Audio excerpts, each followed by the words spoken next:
Je pense que les Français ont raison.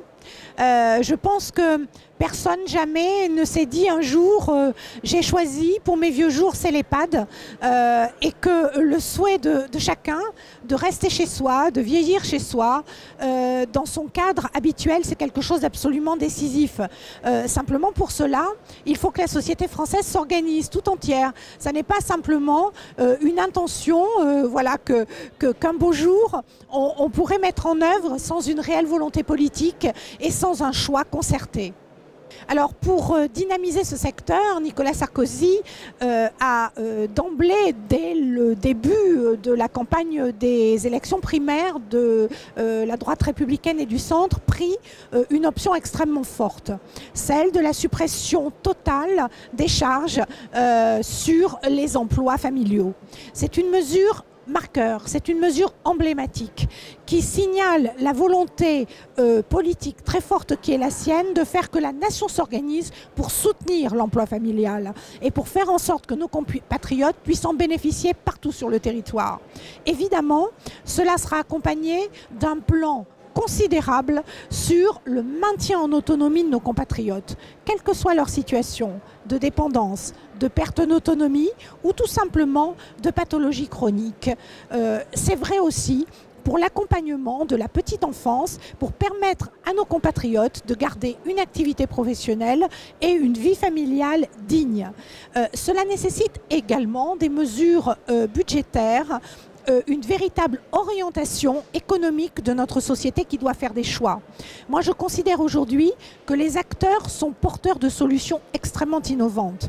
Ces solutions sont vertueuses pour les finances publiques, car aujourd'hui, nous faisons supporter à des institutions qui sont parfois extrêmement coûteuses, je pense en particulier à l'hôpital et au poids considérable des hospitalisations indues qui obèrent les finances publiques, nous faisons porter, disais-je, aux institutions une responsabilité et des contraintes qui ne sont pas appropriées.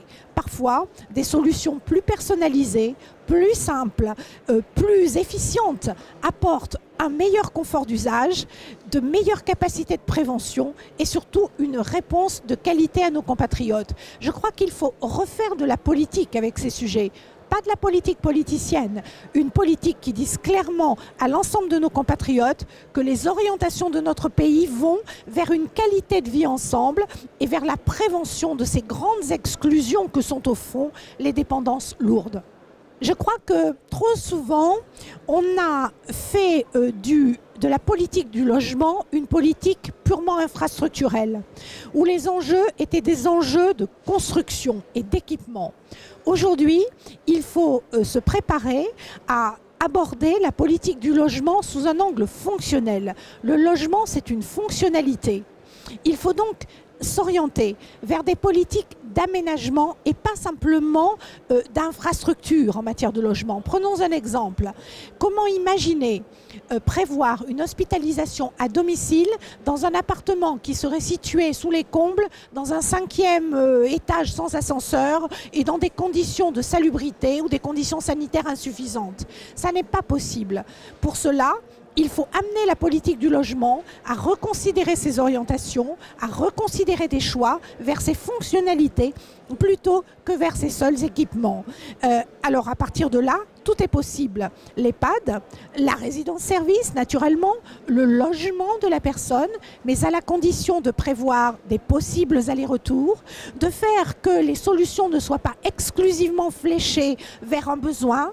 Un EHPAD peut devenir un EHPAD hors les murs, un EHPAD peut devenir une plateforme ressources qui, sur un territoire rural, par exemple, apporte des réponses à l'ensemble d'une population et pas simplement sur la perte d'autonomie ou sur la très grande dépendance liée à l'âge. Vous le voyez, il s'agit de sortir du cadre habituel de la pensée et d'aller vers des gouvernances qui permettent, au fond, de construire une politique plus souple et plus proche des besoins de nos compatriotes.